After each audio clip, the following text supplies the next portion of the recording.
What's up, friends? Welcome into Rock Chalk Sports here on KansasNation.com, ESPN Kansas City with Elijah Schmidt and Dan Courtwright.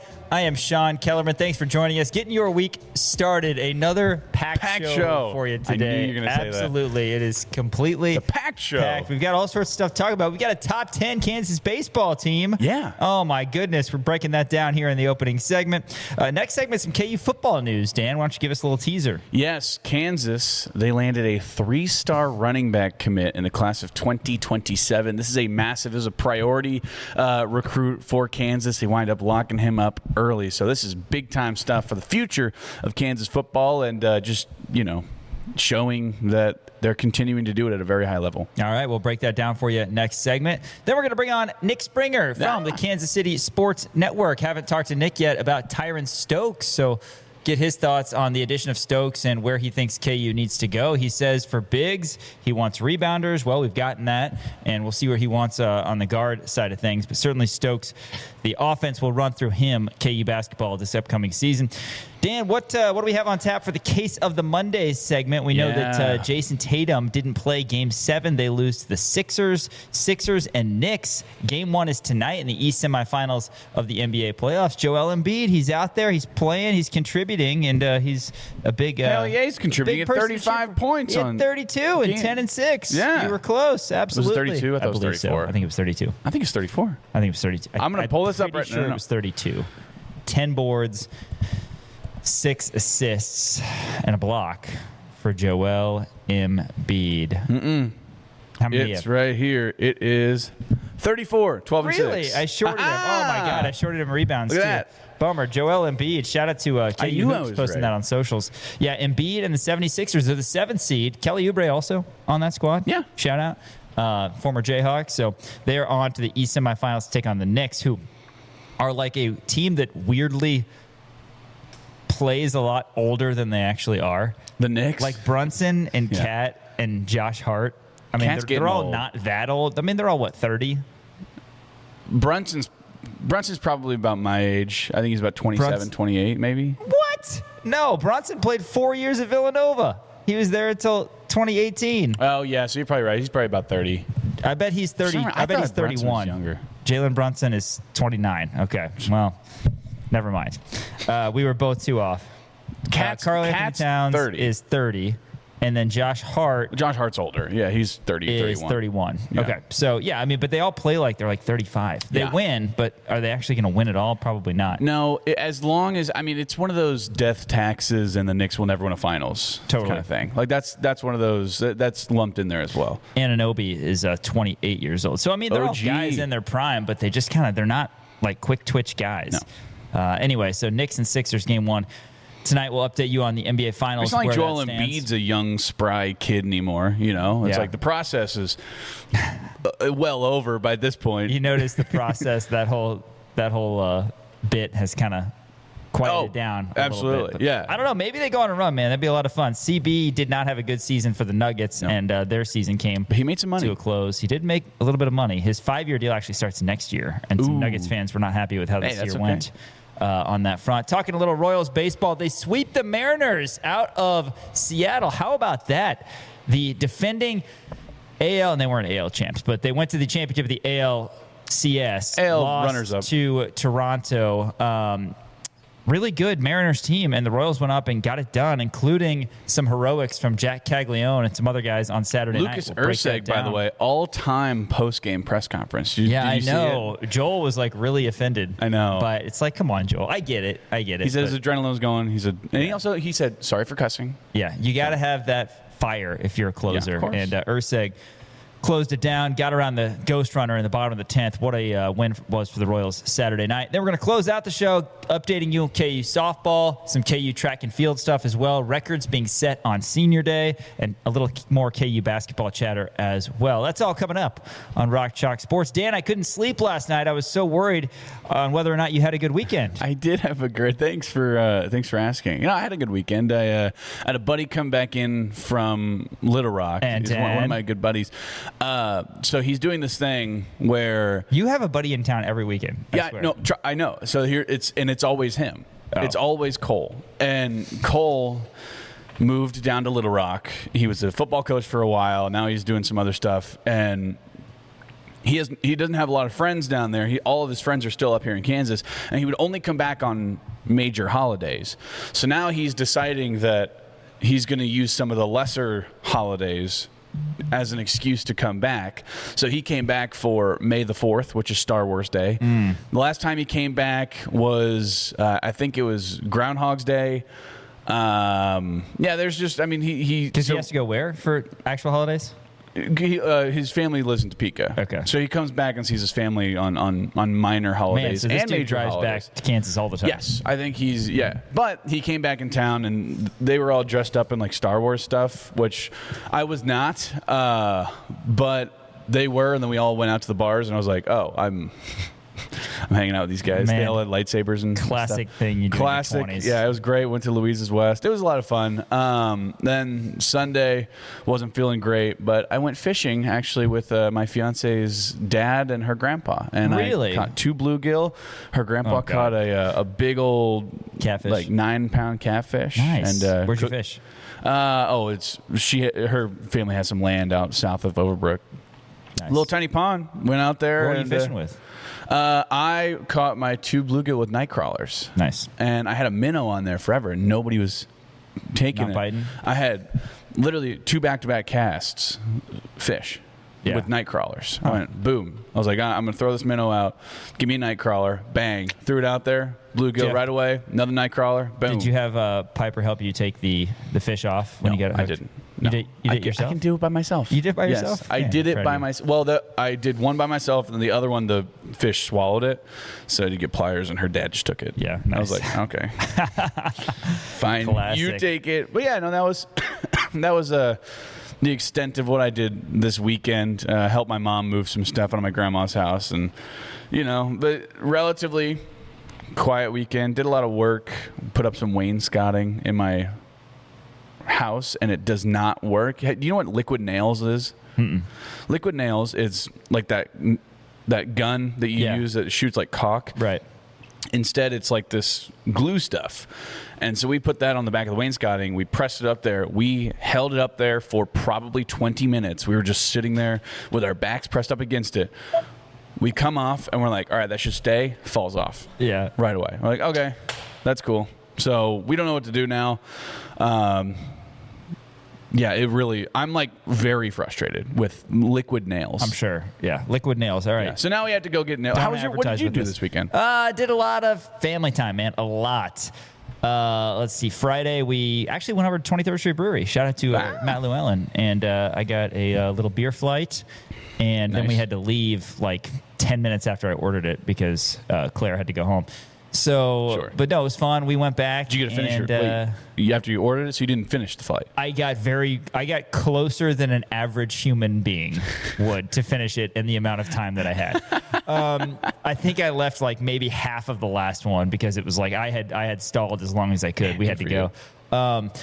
What, she No, didn't like the it's very food? good. It's very good. What- I think that's what it was. Was her steak upset with the food. undercooked? Or? Yeah, she wasn't. She wasn't too. She is like the chillest baby ever. She doesn't ever cry or cause a scene or anything. I mean, she just. I'm sure it'll be like she that just was forever. tired. Yeah, probably so. And then Saturday, a lot of playing outside, a lot of going to the park. Went to gymnastics free play with. And I'm Ava. assuming your kids stayed at home while you were playing in the park. Yeah, it was fun. Yeah, I and believe at it. gymnastics. Actually, That's great. Good but for no, you. we got to jump on the trampoline, and then we did a sleepover. And Ava loves this, and she's going to want to continue to do it. She's already asked me. She asked me this morning on the way to daycare, and she asked me yesterday about if we can have another sleepover. We did it once on her birthday, and I'm like, well, we'll do it again later. And basically, it's me bringing her mattress from upstairs. We had an air mattress, and then it has a hole in it. So I was like, sure. okay, well, we don't have anything. So I get her mattress, and she sleeps on a full-size bed. Oh, wow. But I'm just, extremely strong person. So I was able to do this down to the living room, and then she gets to stay up late and have popcorn or whatever. And then and then she wants me to stay down there with her, and I slept terribly, obviously. But Wait, so then- you did sleep on the full size? I with did her. until 6 something, and then I went upstairs. And then she was ready for the day to start because there Of was all course. sorts of sunlight coming in and Right. all Makes that. sense. But no, she loves it, the popcorn and all Which that. that's crazy goodies. because she likes to sleep in. right? Yeah, she hates going to bed, but then she wants to sleep in. But I mean, when she's ready for good morning time, she is ready for good morning time. That's fair. And is what it is. But no, it was a great family weekend. Hey, let's get into this KU baseball news. Man, they just keep winning by every means necessary. KU sweeps Arizona. They've now won 10 straight games. Dan's going to update you on where the Hawks are in terms of top 10 in multiple polls across college baseball, but that's the 5th Big 12 series sweep of the season. It was 11-5 on Sunday, and we'll kind of recap each game, but just kind of holistic outlook. Jayhawks have won 21 of their last 22. They are 12-0 at Hoagland Ballpark in Big 12 play this year. And again, we'll break these down, but with a 37-11 overall record and a record in conference play of 20-4, Kansas is 4 games up on second place WVU, second place ASU, who are both 16-8. There are 2 series remaining. So you're 24 games in, you have 6 games remaining, and the next series is at home, celebrating the seniors this upcoming weekend against West Virginia. You got to avoid a sweep there, because if West Virginia comes in and wins all 3, then all of a sudden Big 12 baseball championship is hanging in the balance. But right now, KU is sitting pretty to potentially win the Big 12 championship. You win a series against WVU and you clinch it. And we'll have more coverage of that, of course, as the week rolls on. But we'll break down each of these games. But Dan, first, a comment on where Kansas is in the polls and how they continue to be incredibly impressive, proving their worth as one of the best teams in the country. Yeah, KU baseball right now, according to D1 baseball, they're ranked 7th in the nation. Just incredible for them to be now a top 10 team, not just top 10 team, top 7 team, right? They were on the cusp of it. They were at 11 last week. Now you look at it, as of right now, UCLA is still in the 1 spot. They have been a wagon all year long. North Carolina's at the 2, Georgia Tech's at the 3, Texas at the 4, Georgia at the 5, Auburn 6, Kansas is sitting at 7th, right ahead of East Carolina, or excuse me, Coastal Carolina, not East Carolina. So this is this is the best that they've ever been, at least what I can remember in terms of D1 baseball. In terms of the rankings right now, they're the highest ranked Big 12 team right now. West Virginia is sitting at 15th, and then there are no other Big 12 teams in the top 25. Excuse me, I am wrong about that. It's Arizona State. They are 16th. They used a weird Arizona State. WVU? They're not in there? WVU's 15th. Okay, yeah, just 3 teams in the so 3 Big 12. teams in the Big 12 right now in the top 25. Kansas is 7, West Virginia at 15th, and Arizona State at 16th. According to Baseball America, Kansas is right now at the 9 spot. So this is so Coastal Carolina actually jumped them. Oregon State also jumped them as well. They have West Virginia at the 18 spot and Arizona State at the 19 spot. Cincinnati is at the 20. And Oklahoma State's at the 25 spot, right? So there's 5 Big 12 teams according to Baseball America, only 3 according to D1. Kansas is the highest out of any of those, any of the Big 12 teams on both D1 baseball and Baseball America. So this is really impressive. Obviously, they just keep on winning. They swept Arizona. Dom Bagley was incredible in the first game, and then they just took care of business all throughout. I'll let you kind of break that down. I mean, let's start with that because that's how it began. For Kansas, of course, they came into the series knowing that Arizona was an inferior team, but still you have to go out and win series. And it seems like we keep saying that, and every time we say that, Kansas doesn't just win a series, they sweep. They go in every single day. And again, this isn't automatic. I mean, you got to go out and prove it in all 3 phases, and the Jayhawks have been doing that on the mound, at the bat, and certainly in the field. But yeah, it was all about Dom Vagley. After such a tough first 5-6 weeks of the season for Vagley, he has been the pitcher that we know he is. Remember, 2 years ago, he was the Big 12 Freshman of the Year.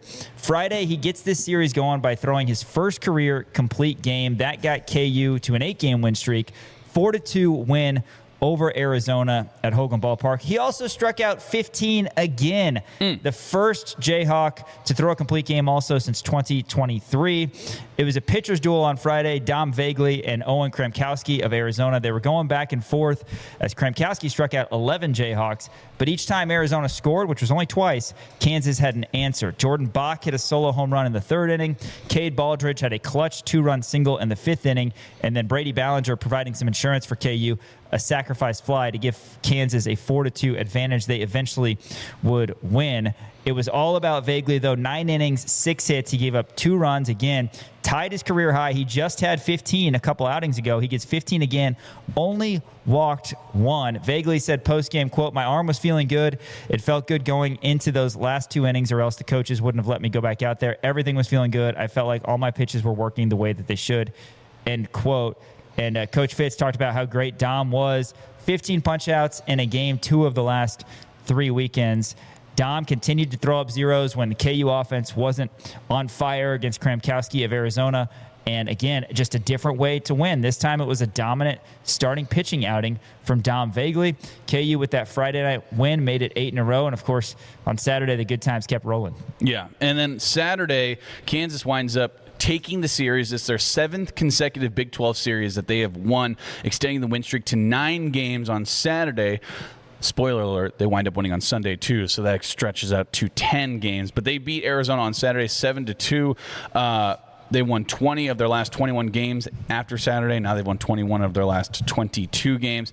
Kansas, they were electric from start to finish in this game. Mason Cook, he started off this game, pitched 6 innings, only allowed 1 run, 7 strikeouts. He had 8 consecutive batters retired in the middle of that outing. And then Toby Scheidt, Ryan Ritter, and Bodie Ray came in and each threw a scoreless inning of relief. Josh Dykoff, he hit his 10th home run of the year with that. And then Tyson LeBlanc also finished with 3 hits as well. KU, this is crazy. They have 3 hitters with at least 10 home runs in back-to-back seasons for the first time since 2003, 2004. So really impressive stuff. Like I said, Mason Cook, 6 innings pitched, 4 hits, 1 run, 7 strikeouts.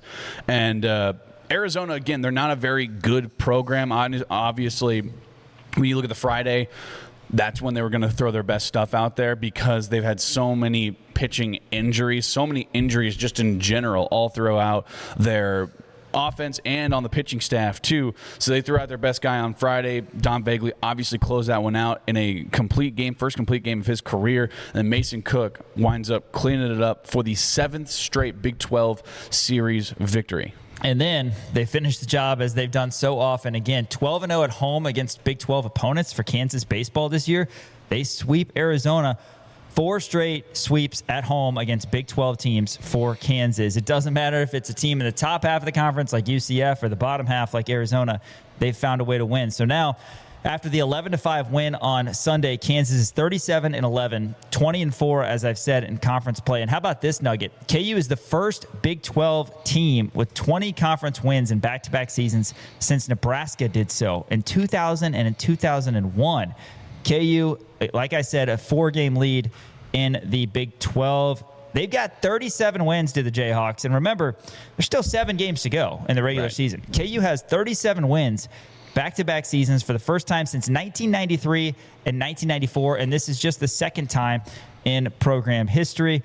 KU also has had now 2 double-digit win streaks with this 10-game current win streak for the first time in school history. Offense got going on Sunday, like I said, 11-5, a couple home runs from Tyson Owens. Brady Ballinger hit a solo home run. That was opposite field. KU, with Owens now having 10 homers, now has 4 hitters with at least 10 homers. That's happened in back-to-back seasons for the first time in school history. Arizona actually led this one 2-0 early, but then too much offense for Kansas as they would then take a 4-2 lead. I mentioned the home runs. KU would get an RBI double from Josh Dykoff and an RBI single from Jordan Bach to make it 4-2. Arizona did pack a punch. They came back to make it 4-4. But in the bottom of the 4th, KU hung 5. Dylan Schlotterbeck had an RBI double down the left field line, and then Bach, a 2-run triple. What a weekend Jordan Bach had. Kansas then had Baldridge come through with an RBI single. Osoria had a sacrifice fly, and it was 9-4. And again, after KU stretched it to 11-4, they eventually won it 11-5. Toby Scheidt had the win out of the bullpen. He had 3 innings, gave up 1 run on 3 hits. And Kansas, again, used Bodie Ray to close it out. Ray nails once more. Owens, who, as I said, hit 2 homers, said, quote, "It's great. We just want to keep coming out and keep winning series. Our goal every week is just come out and do our job. Our focus is 1 pitch at a time and 1 game at a time. I think that's what made us so successful this year," end quote. I mean, you can go on and on. with the record-tying, record-breaking performances that Kansas has had. I've already mentioned some of them, but just some of these nuggets are incredible. 19-2 in its last 21. Kansas has 24 comeback victories. KU, after 6 innings when leading, is now 30-0. That's a testament to Ray and the back end of Kansas bullpen. I mentioned the offense, 4 guys with 10-plus homers. It's been so much fun. No matter the situation, whether it's a good team or a poor team, a potential letdown game, a potential victory over a top 20 team, as Kansas beat Nebraska twice this year, once at home, once on the road, they answer the call every single time.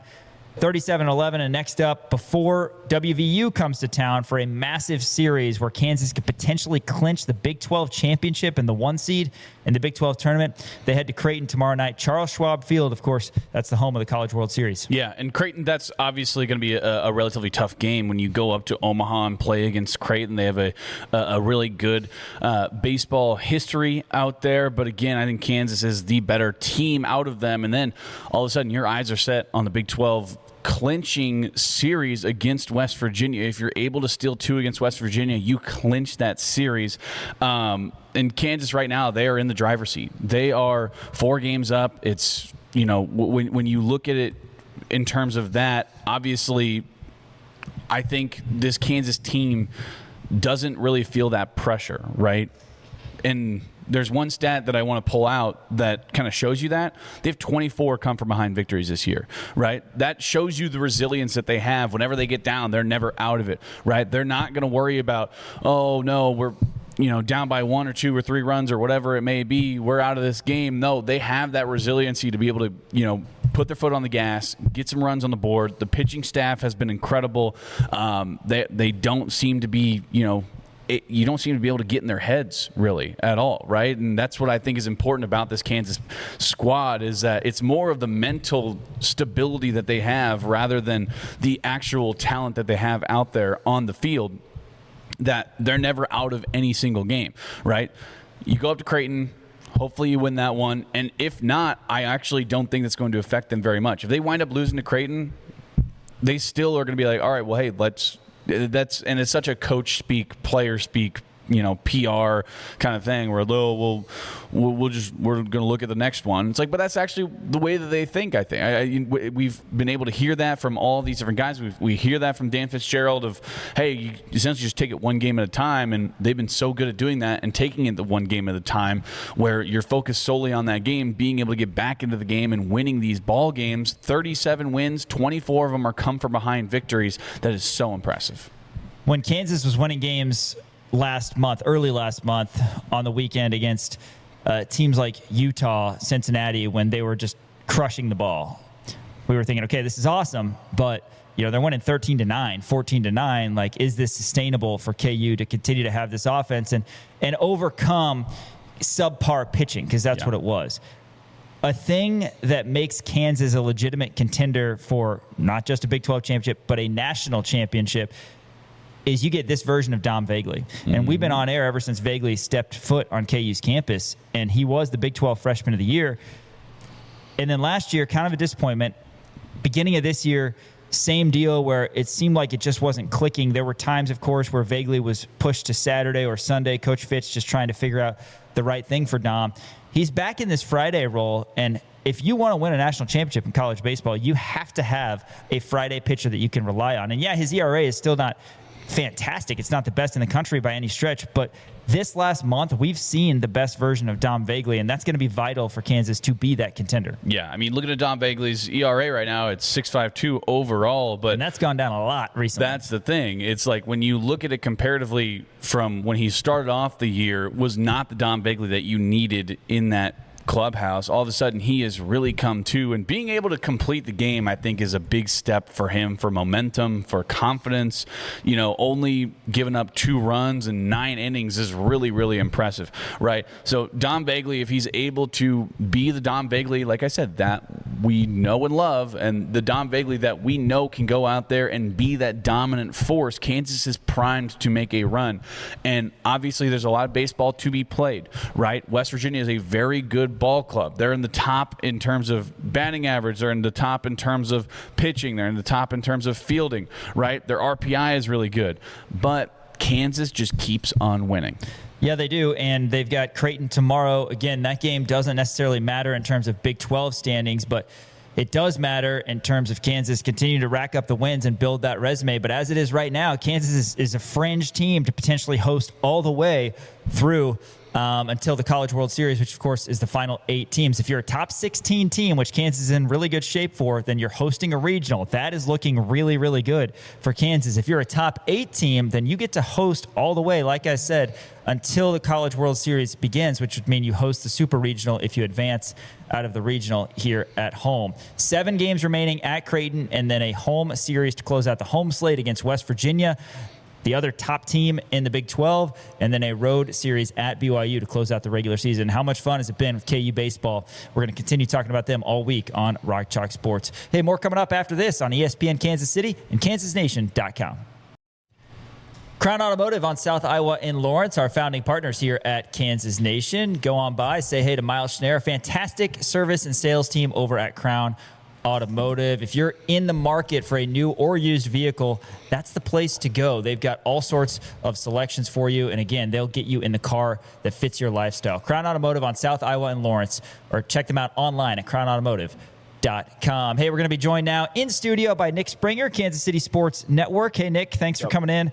As usual on Mondays, got to break down the Kansas baseball team first and foremost. I mean, what a weekend it was. I mean, it's like Groundhog's Day. Over and over again, this is what happens. Yep. Kansas wins a series. They sweep a series 37-11.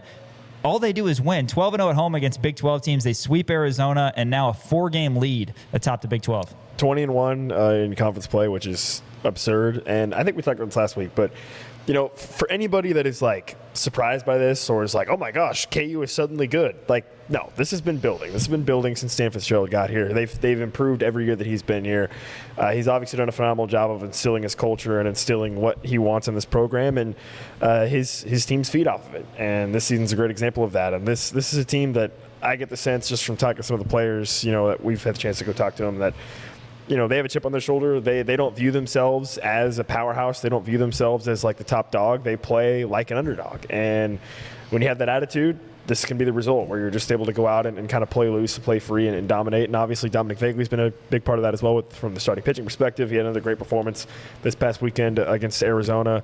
I talked to Dan Fitzgerald probably at the start of conference play, and he was basically his thought was, if the offense gets going, they'll be in good shape. Well, guess what? The offense has gotten going, and they've been they've not only been in good shape, they've been in fantastic shape to the tune of 20-1 in conference play in the Big 12, which is historically a very strong baseball conference. So, they've set themselves up very well to potentially clinch the Big 12 regular season title this upcoming weekend. They're going to have another home series coming up this weekend as well, which is very exciting. So a chance for more KU fans, students to get out there and check out KU baseball at the Hog. And then obviously they have also set themselves up very well to more than likely at this point host in the regional, which would be an incredible experience, I think, for the players in the program, obviously the hard work they put in, the coaching staff led by Dan Fitzgerald, and then obviously the fans as well, having a chance to cheer on KU baseball. I wish I knew off the top of my head. I don't think they've ever hosted a regional. Is that correct? That's correct. Right. Yeah. Okay. Yeah. I just want to make sure I had that right. So never hosted. So, a brand new experience potentially for this program and for the fans, which would be really incredible. And not only that, we're talking now, they are in the conversation of not just hosting a regional, but if they were to advance out of that regional to host a super regional. Yeah. And that's crazy, right? You think super regional, you think SEC, you think, Arkansas, Tennessee, LSU, you think those types of schools. And for Kansas to be right in that conversation is also really remarkable. You hope that this can help. You hope that Dan Fitzgerald will stick around at Kansas, right? Obviously, I know he's a guy that I've seen a lot. Other schools, obviously, seeing the success of KU and looking at Dan Fitzgerald, and so you hope he stays. But then also maybe this helps springboard the program into, the future going forward. It's only going to build them even more up. So obviously, it's been very impressive what they've done. But again, the thing that I just would reiterate over and over again when talking about KU baseball is like, this should not come as a surprise. Like, if you've been paying attention, this season is not a surprise. This has been building. They've been progressively getting better under Dan Fitzgerald every season that he's been here at Kansas. So this should not be like a one-hit wonder type team. Like, no, this is not been building that way. This is not built that way. And I think based off of whatever happens the rest of the season for KU, I think that's only going to further springboard them forward into the future for more success. Yeah, 100%. I think I saw Sam Winton tweeting about this. Do you think that the parking lot is ready for not only just a regional, but a super regional to be hosted at Kansas? I mean, obviously Lot 90 would have to be pretty heavily used. So, yeah, I don't know. I mean, I don't know. How can anybody know what the atmosphere is going to be like? It's never happened before. So it's hard to say exactly what the atmosphere will be like. I can confirm just from talking to some friends of mine that are KU fans, they're planning on tailgating. They're planning on That's being great. There's already been I had some friends go to the games this past weekend. They were tailgates this past weekend. So it's it's going to happen. Like, people are going to show up for it, and they're going to turn it into an event, as they should. And obviously the team, I think, certainly deserves their support with how they played this season. Yeah, for sure. I have a question about you, kind of holistically, and you can kind of take this wherever you want, I guess. I love these questions when I can just do whatever I want. Yeah, exactly. Yeah, just do whatever. I'm just going to say I'm not even going to listen to your question. I'm just going to say whatever I want. Yeah, just say whatever you want. Don't listen to me. But. So Coach Fitz has done such a good job of bringing in talent from the lower levels. You know, you got Jordan Bach, who came from NAIA, right? You have a D2 guy. You had a D2 guy last year in Jackson Hauge, right? A lot of transfers, a lot of guys with, not a lot of, I guess, time to be spent here at Kansas. Is this something, and again, this could be holistic because you could look at it in terms of football and basketball and everything, but sort of in a microcosm, Kansas baseball, all they do is bring in these JUCO guys. They rock for a year or two, and then they go on. Is this sustainable, I guess, to have this sort of long-term success that he's been having? Obviously, he's been great over the last 3 seasons, but, I mean, do you see this being the way that Kansas wins for the foreseeable future? I think baseball is a unique sport in that there absolutely is lower level talent when you look at lower level baseball, right? There's guys that can be found. There's guys that you can find and make work at the D1 college level. I think it's unique. And that's not to say that it's not impossible in other sports, because we've seen it happen in other sports. I mean, K-State, that's how Bill Snyder built K-State, was by just rating JUCO ranks and using that as the foundation for him building K-State. So true. Obviously there's talent at all levels. It's just a matter of finding it and having it fit your culture, and it'll work. So I don't see any reason why KU would deviate from what they've done so far. But I mean, I would just say that the success they're having now, it's going to equal more recruiting wins. It's going to equal, top high school prospects saying, you know what, instead of going to Duke or Wake Forest or LSU or Clemson or fill in the blank ACC, SEC school here, they're going to say, hell, I'm going to go to Kansas because I know that I'm going to go to a proven winner and a guy that clearly can develop talent at any level. And how big of a deal is that, given the fact that you don't get a lot of guys wanting to play baseball in a cold weather state? I mean, the fact that he's built Kansas to this program is Kansas to this level, I guess, is impressive. Right. I think, especially at the college level, right, there is, you can almost draw a line across the country of like teams that are successful. It's teams that play in more warmer climates where you can practice, year round basically, or you can practice the majority of the year, versus teams that can't do that because they're in colder weather. Off the top of my head, like, it's pretty uncommon for northern teams to make runs. I think Michigan made a run maybe 3 or 4 years ago, a pretty deep run, but besides that, it's mostly like teams that play in the in the South. Yeah. So that there is a barrier, I guess, there that you sort of can't overcome. But even still, I think guys will look at it and again say, I can go play for a proven winner and play for a guy that can clearly develop any level of talent. Because for Dan Fitzgerald, the fact that he can bring in lower level guys, JUCO guys, D2 guys, whatever it may be, and then have them perform at a high level at the D1 level, that's a clear sign of development, right? That he has, that his staff has. So, the only other thing I could think is that, other teams are probably going to look at what KU has done and try to replicate it, which maybe that creates more competition when you're going out and trying to find those guys. But I think if you ask Dan Fitzgerald, he's I think it's pretty clear he's willing to go as deep into the weeds as anybody is when it comes to looking for, kids that, Matthias Neyroll, the kid from France, right? Like, how do you, that you've got to do some serious legwork to find a player like that. France not really big on baseball. Right. So. And he was playing in Mesa, or he was playing somewhere in Arizona, I think. So really tiny. You got to, you got to really, really go into the weeds to find players like that and to trust in, A, your own evaluation of that player, and B, your own understanding of what you can develop him into. So it's still going to be tough, I think, for other programs to really replicate what KU has done. I'm sure they will try, but yeah, again, very impressive, certainly, what KU has done. And the biggest thing is I would like to see Hoagland get a little bit of renovation here. I don't know how long it's been since it's been renovated. Obviously, they've tweaked some things with the field. Right. And you've got the football stadium. Obviously, Allen Fieldhouse renovations. Like you built Horse Family Volleyball Arena. Like Hoagland is next on the checklist. Need more seating too. I would think, to build or to upgrade. And so I don't know what that looks like. I'm sure I have to assume that some of those conversations are being had behind the scenes already, especially given the season KU's having. Because if KU were to host a regional and then host a super regional, you're going to have a lot of national eyeballs on, not only the team but the facilities that you have in Lawrence. And so, you want to showcase that as best you can. So we'll see what happens, but. I'd like to see that as well. Yeah, and this is kind of how that starts, right? I mean, I had definitely. a chance to be in Fayetteville last May when Kansas was there in a regional, and no, not every stadium is Bohm Walker Stadium. It might be the best one in the country, but yeah, when you look at the quality press boxes and certainly the seating that you have, it takes a while to build a program to, get the money for that. Yeah. But more winning means more money means more winning in theory, right? and Coach Fitz in just his third year, I mean, it's absolutely incredible what he's done. Excited to see how that continues on that front. Nick Springer, Kansas City Sports Network, is here in studio talking KU baseball. Let's flip over to KU basketball. Tyron Stokes.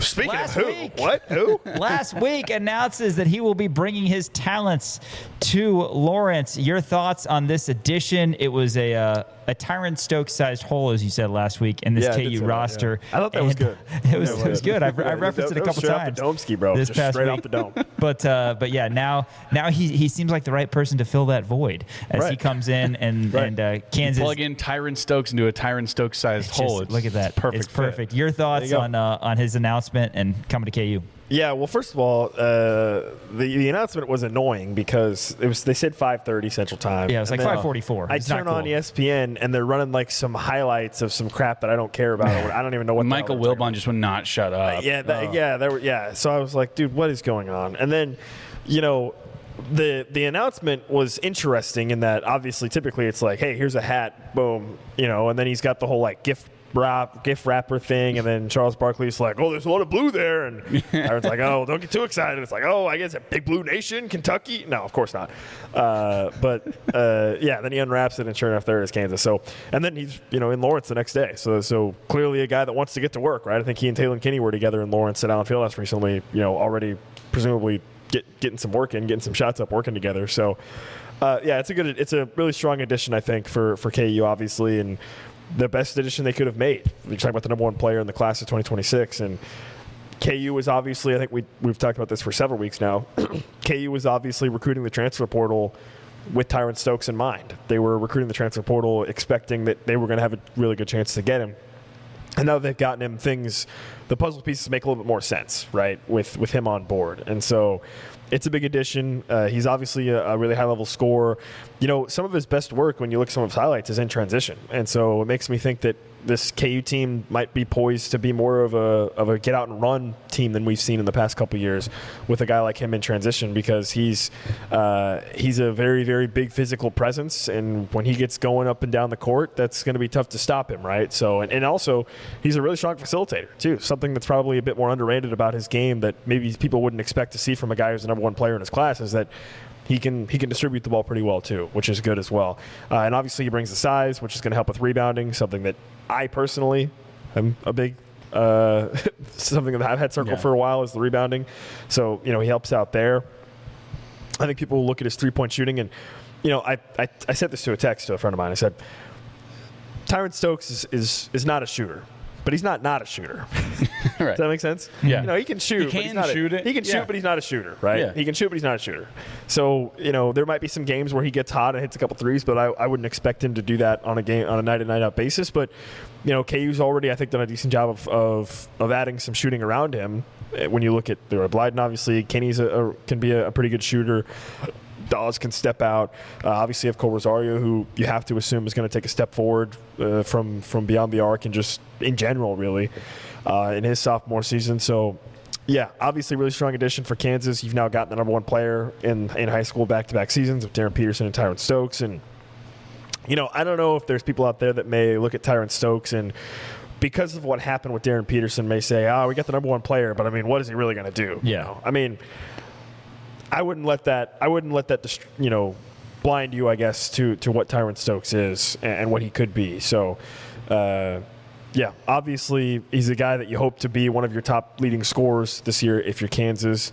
And, we can get into it. I think we've talked about it before, but if you want to look at it from sort of a glass half empty mindset, which why would you ever do that? Come on, guys. Yeah. But, you are looking at now this Kansas roster where you're going to be leaning pretty heavily on young players, freshmen, specifically with Stokes and Kenny, and I would lump in Leroy Blyden as well, to be some of your leading scorers probably.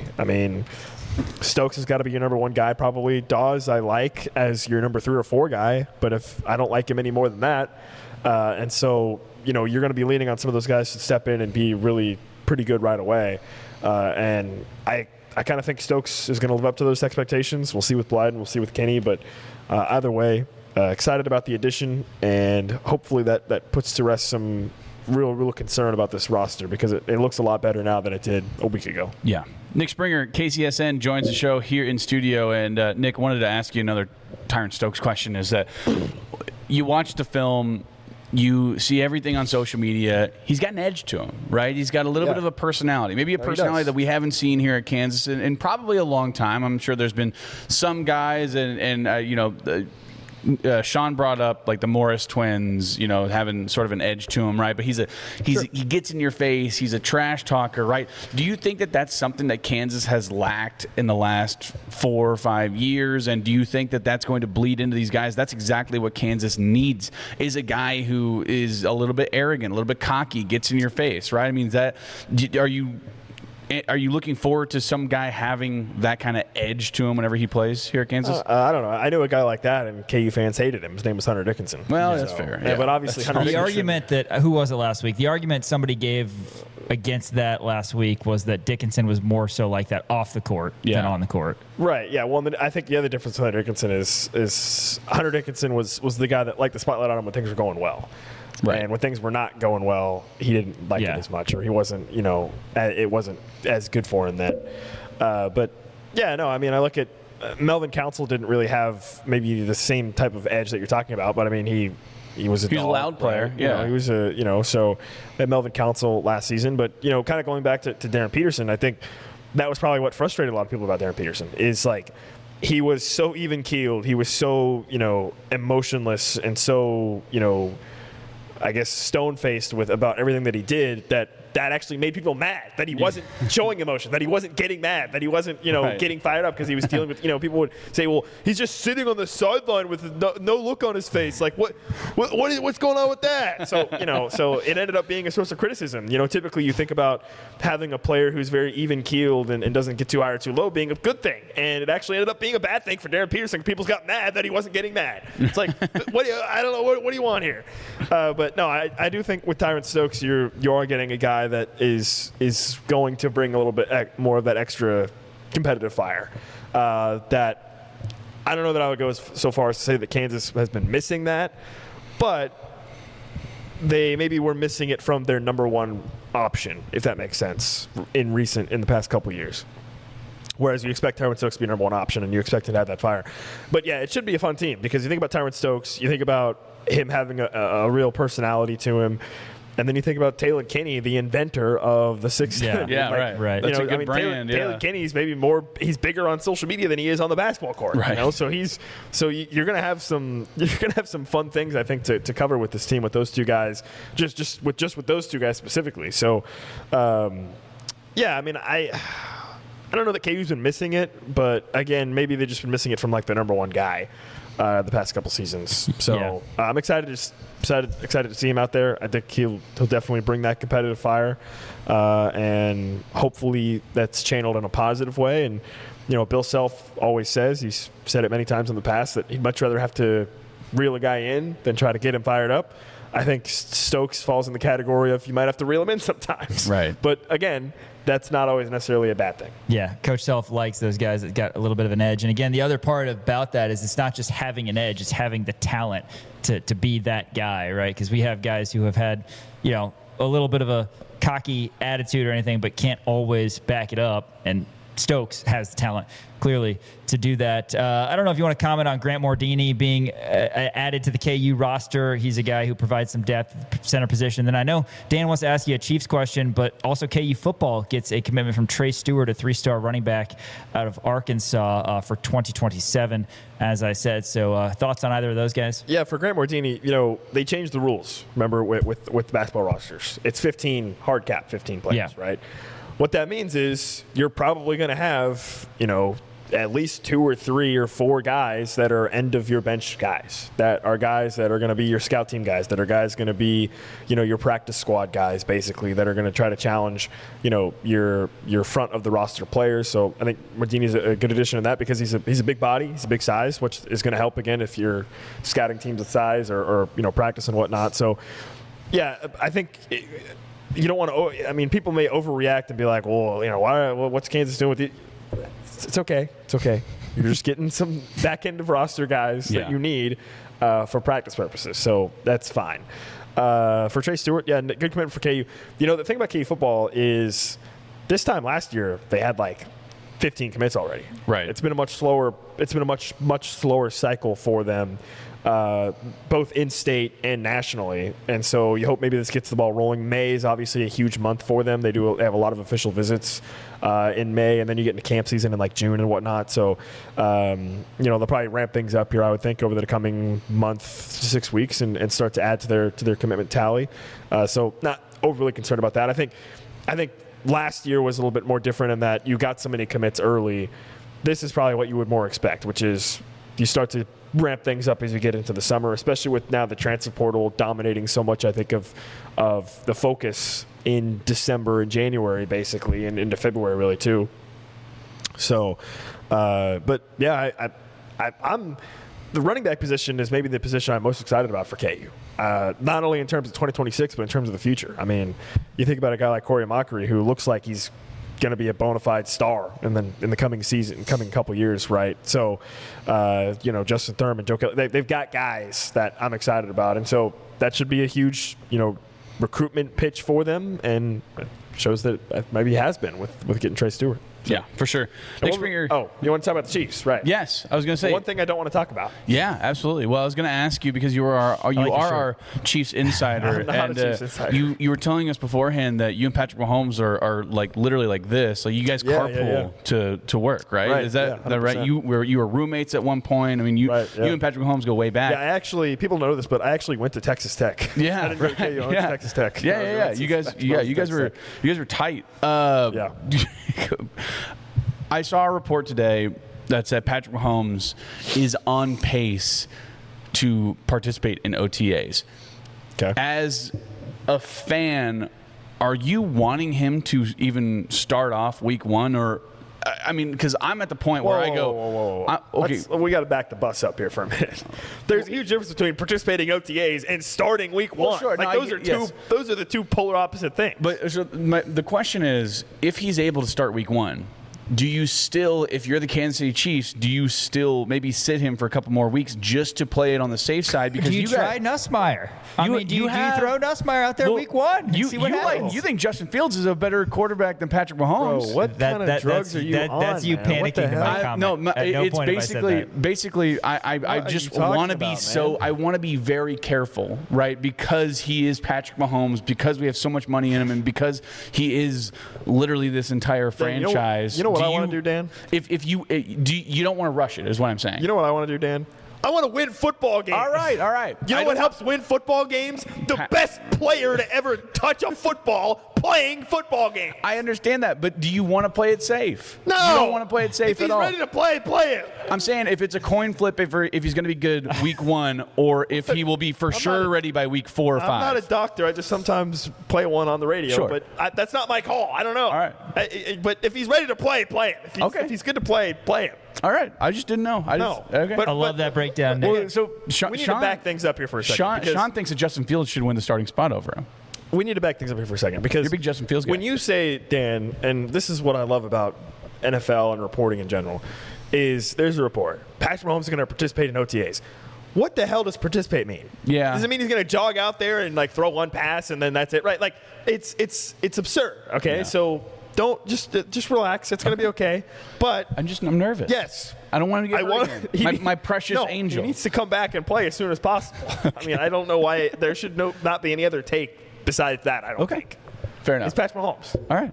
Chiefs football, it's going to be here before we know it. We're going to be breaking down preseason football here in no less than, 4 months, I guess. 3 months, maybe. We're getting closer. What do you mean we're getting close to football? What does that mean? Hey, we're talking ourselves into it. Getting Kansas City Sports closer. Network, Nick Springer, thanks for coming in. We'll see you next week. Thanks.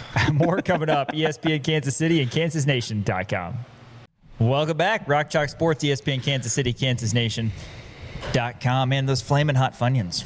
Pretty good. Yeah, you were snack on a few of those during our very brief break. You're sweating over there. Totally. Hey, Trey Stewart, 3-star running back.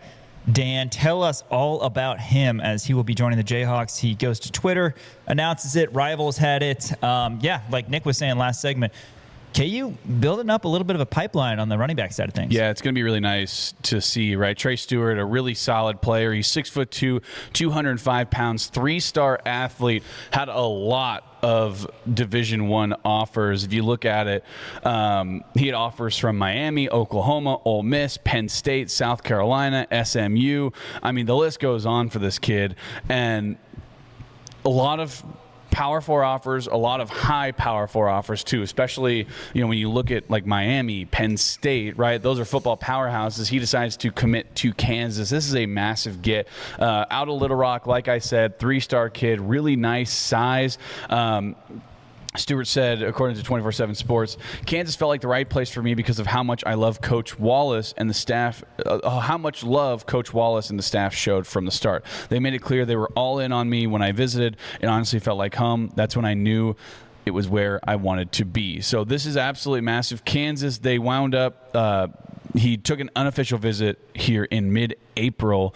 Now he's coming back for the official visit in June, but he is already committed. So this is absolutely massive. Jonathan Wallace and company has done an excellent job in terms of the running back. Like when you look at the running back room and just the running backs in general over the last few years, right? You had Devin Neal, who is, I don't know, recent Kansas football history, the best running back that Kansas has had in recent football history, right? I'm not going to throw the Gale Sayers and the John Riggins of the world in that realm just because very different, right? But in terms of recent history, Devin Neal is the best Kansas football player, Kansas football running back that we've had in a long time. And then you look after him, obviously, big shoes to fill. You had Daniel Highshaw, you had LeSean Williams, right? Now you have Dylan Edwards, who has shown that he can do it at an incredibly high level. You also bring in a guy like Corey Amakri, Jalen Dupree coming over from Colorado State, Yasin Willis coming over from Syracuse, right? You have a lot of really solid running backs. Justin Thurman, I'm super high on him. John Kelly, again. And all these guys have some really nice size to them, right? Dylan Edwards, listed at 5'9". I'm going to say he's not that.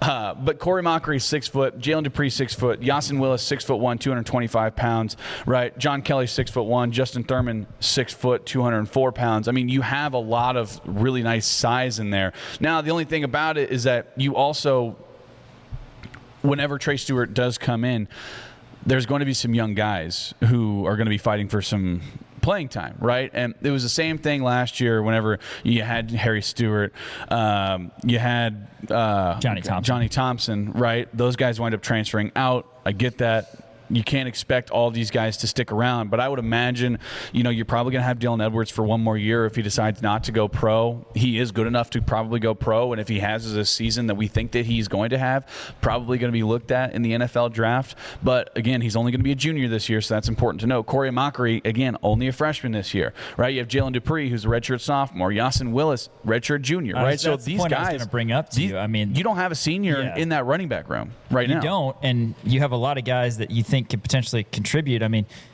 you look at it, and whether we don't even have to look at this from a depth chart standpoint, just from a guys that we've got. You mentioned them again to reiterate. You got Edwards, a junior, Willis, junior, Dupree, sophomore, a Mockery, freshman. Yeah, Thurman will be a redshirt. He's a redshirt freshman this year, so he'll be a redshirt sophomore. So, I mean, who knows? But it's not just Williams and Highshaw. It's interesting because you're only going to realistically play 2 or 3 guys. I mean, if I'm just looking at this from next year, again, going back to Stewart and Thompson last year, didn't see a lot of them. You saw 2 guys, Highshaw and Williams. So, my guess is, as I think most people's guess is, this upcoming year it'll be Edwards and Willis, who, again, both would be draft eligible after this year, of course. Right. But then you do have Dupree, and people are high on a Mockery. I'm high on Justin Thurman. You got John Kelly. There's going to be a spot to win, but it's nice kind of getting Stewart on board early and seeing hopefully him, be a part of this program for a while. Yeah, absolutely, right? And even when you do look at it, like if you have a chance to be able to get a guy like Trey Stewart who has such a high upside, who's a 3-star guy who all these power forwards were looking at, you absolutely have to go for it, right? And, it's at the end of the day, it's a business. I understand that it wasn't up until recently, but it still is a business, right? You're going to have to try to recruit over guys. You want to get the best guys possible in that room. And Springer said it last segment, Kansas, at this point, they had a ton of commitments in the class coming in around this time last year, right? If you remember, you had Hunter Higgins, you had a ton of guys, a ton of those freshmen who had already committed around this time. I'm not saying Kansas is done, but this is a relatively slow start in terms of some of the early signing periods for this freshman class, and Kansas has been linked to a number of different other guys, and we'll kind of break those down if they ever do decide to commit or whenever they do commit, right? I know that there's a linebacker who Kansas is really high on. There's a couple of different guys who have already been on campus, but this is the first one that Kansas has gotten in this sort of, window of this early signing period for this freshman class, and there's no better way to start it than with a 3-star running back with a lot of offers. Yeah. Kansas football getting a commitment, social media, and again, Rivals reporting that Trey Stewart, class of 2027, will be heading to Lawrence. And again, a lot of running backs for this Kansas team, a lot really down the line when you look at the fact that nobody's going to be graduating, certainly nobody that we expect to get a lot from productivity-wise this upcoming season. Kansas should be in a good spot for quite some time. Hey, tell everybody about KansasNation.com and all of our socials, Dan. I'd love to tell you about KansasNation.com. Be sure to check out KansasNation.com. It's where all of our content is. We put up daily articles up there, daily press releases, all of our videos, all of our content goes up on KansasNation.com, but also check us out on all of our social media platforms as well. Twitter, Instagram, TikTok at the Kansas Nation, Kansas Nation on Facebook, and Kansas Nation on YouTube. All of our shows go up there. Haney and the Hawks, there's going to be a new one coming out. Hopefully next week is going to be a really interesting one. Don't want to give anything away, but a little bit of a different perspective in terms of some Kansas basketball stuff. You also have the Legends of Kansas podcast with BMAC and Chris Harris, Inside KU with Laney Boger, the Jayhawker podcast with Nate Bukaty, Tyshawn Taylor, Timeout with Tyshawn Taylor, and Between Two Fountains with Greg Gurley and Mick Schaefer. Brand new episode, Between Two Fountains, Greg Gurley and Mick Schaefer. Again, check that out. He put on some sunglasses and presented Greg Gurley in fashion. Find us on YouTube. Again, subscriptions, really appreciate it. Also, all of our podcasts you can find on Apple Podcasts, Spotify, wherever you get your podcasts. And again, we got featured videos of all of those. You can find them all in one place at KansasNation.com. After this, our Case of the Mondays segment as we recap the weekend that was in the world of sports. That's next. ESPN Kansas City, kansasnation.com. Welcome back. Case of the Mondays segment. But first, Crown Automotive. Yeah. Dan, great sales and service staff over there. You have some red 40. I got some Funyuns. You've been eating these Funyuns, these Flamin' Hot Funyuns. You get a little red 40 on your lips. But anyway, check out Crown Automotive here in Lawrence, South Iowa Street in my neck of the woods. If you're in that area, please don't come to my house. But unless I know you. But yeah, be sure to check out Crown Automotive, a whole line of new Toyotas and Volkswagens, Tiguans, Tauses, Jettas, Camrys, Corollas, RAV4s, Tacomas, Tundras, you name it, they've got it. And if you don't like any of those brands, I don't know why you wouldn't. If you don't like any of those brands, they have a line of used cars as well to get you in the car that fits your lifestyle, right? If you got 4 kids running around, and a whole bunch of stuff that you need, they're not going to put you in some sporty little car, right? They're going to get you what you need that fits your lifestyle at a fair and affordable price as well. Very friendly sales staff. It's run by the Lawrence Citizen of the Year, Miles Schnare. So you know that he's not trying to run any games on you, right? He's trying to get you in the car that you need. So check him out, crownautomotive.com or crownmotorsvw.com. Founding partners of us here at Kansas Nation. Appreciate that partnership. All right, Case of the Mondays segment. A lot going on in the world of sports. We've got NBA playoffs going on. We got Major League Baseball, of course. KU baseball. If you missed our breakdown in the opening segment, check us out, Apple Podcasts, Spotify, or YouTube sometime after the show. But Dan, what do we got going on? Starting with some aircrafts. Yeah. Case of Mondays for cheap flyers. Such a bummer here. This is really heartbreaking. Spirit Airlines is no more. They are shutting down. Classic $68 flight. Man, it was great, dude. It was so great. I flew Spirit once in my life, and I had a fine time. And you know what? Who else had a fine time? My wallet had a fine time. They were the industry leader in terms of cheap airline travel. Now, it's kind of a crazy thing. So they're going out of business, and I guess the government tried to come in and give them $500 million to be like a majority shareholder in the company or whatever. And from what it sounds like, Spirit Airlines wound up saying no. I don't know what's going on there. There's a lot of conspiracy theorists saying that, the government wanted to use their some of their planes for military planes or whatever it may be. I don't know what the case was. They wound up, from what I've seen, they wound up saying no to the $500 million. And now they're just no longer a company. This really sucks, but my goat is still around, Frontier Airline. I'm a Frontier guy. Wasn't there going to be a merging of Spirit and Frontier, or did they do that? So it was actually going to be JetBlue, which is a much larger organization. JetBlue was going to give them like a couple $1 billion to have this merger, and then the government actually got in and said you can't do that. And so that was essentially going to save Spirit Airlines. This is back in 2024. Government said, no, you guys can't merge. I don't know why. I don't know if it was some sort of, it wouldn't have been a monopoly because you still have Delta, you still have American, you still have all these other ones. I don't know why that wound up not happening, or the government wound up saying, no, you can't have that merger. So that essentially was really bad for Spirit Airlines. From what I've heard, the government is still trying to give them some sort of bailout. But right now, Spirit Airlines, they're out of business, man. And there's no turning back. This is the go-to flights to Vegas. You're flying home at 1 a.m. on a Saturday night. Yeah. It is unfortunate. And, did you have to pay extra for, your bags? Of course, right? But, if you're going on, they would get you different ways. That's the thing, look. If you're going on a 2-day trip to Dallas, throw it in your carry-on, man. Throw it in your personal item. Throw it in your backpack. You take a backpack with you. You get to go to Dallas for $60. You kidding me? That's just unbelievable, right?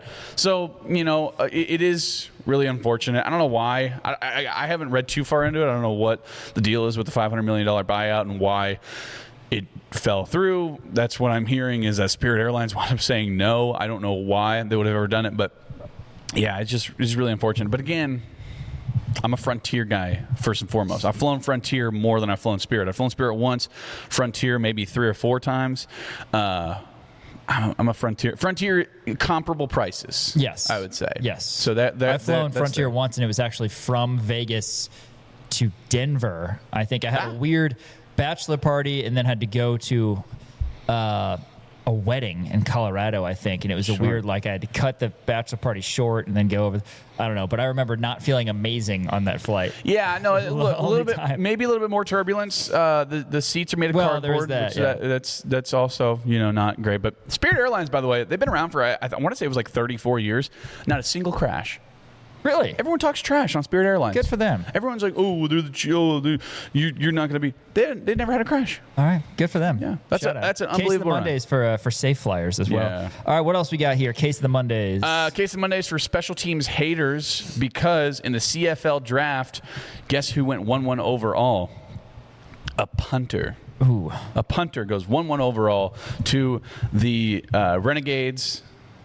It was Aiden Laros from South Africa. Shout out. Now, I want to make this very clear.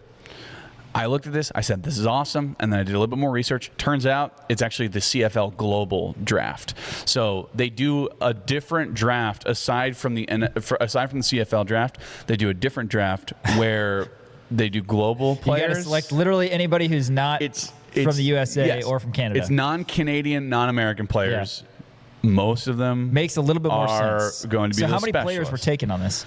I think I don't know. It just has. I mean, is there literally only 9? Because that's all I see. That says round 1. I think are there only 9 CFL teams? I see. I've got an offensive lineman in here. That's good. Yeah, so there's an offensive lineman in here. There were 3 punters taken in the top 7. And then in there was also a kicker. I mean, these are guys who played. Aiden Laros played at Kentucky. Yeah. Jordan Spaziovic Moko was from Australia. Well done. He played offensive line from California. Jesus Gomez from Mexico, from Arizona State, was their kicker. So, is this new? This global draft? I don't know. But I will say there was a Purdue player taken 1-1 overall draft in the actual CFL draft, which not a punter. Yes, but a Purdue football player, which might be even crazier than a punter going 1-1 overall. It looks like there were 18 total picks. So, yes, 9 picks in each round in the CFL Global Draft. My goodness. Good for these guys, man. We got second round. We got a couple more Aussies. We got a defensive lineman from Nigeria who played at Purdue. We got Japan up in there who played at Hawaii. Shout out, man. Shout out to the specialists. The Netherlands are in here, man. Good. 18-person 2026 CFL Good Global for them, Draft. Man. Shout out. Specialists. Also, shout out to Nolan Gorsica. Yes. Signed with the... It was not the Edmonton Elks. It was a yellow team. The Tiger Cats. Tiger Cats. Yes. Yes. What are the they? Canadian Football League. The something Tiger Cats. Yeah. I can't remember what their actual names are. Tiger Cats CFL. Hamilton Tiger Cats. Of course, how could I forget? Hey, case of the Mondays for Drake Lindsay. He's a Minnesota quarterback. Saw this, man. This is the ultimate case of the Mondays. Ultimate case of the Mondays. Minnesota quarterback down in Fayetteville, obviously during the offseason, spring break, winds up getting arrested for having a fake ID just months before he turns 21. Any chance, conspiracy theory, he's playing the long game?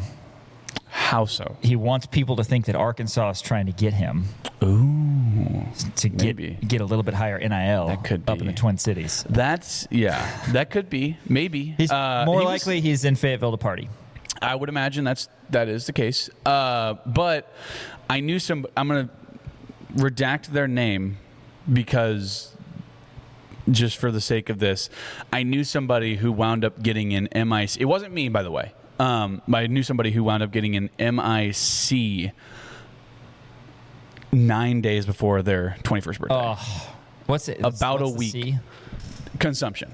Oh, okay. So MIP is minor in possession. Yeah, that means you have when the you're alcohol. that close to your 21st, you got to be. That's the thing, man. That's the thing. 9 days before they turned 21, that was tough. And man, how do I phrase this? Did you have a buddy who had a fake ID in college? Okay. No, I never ran into that issue.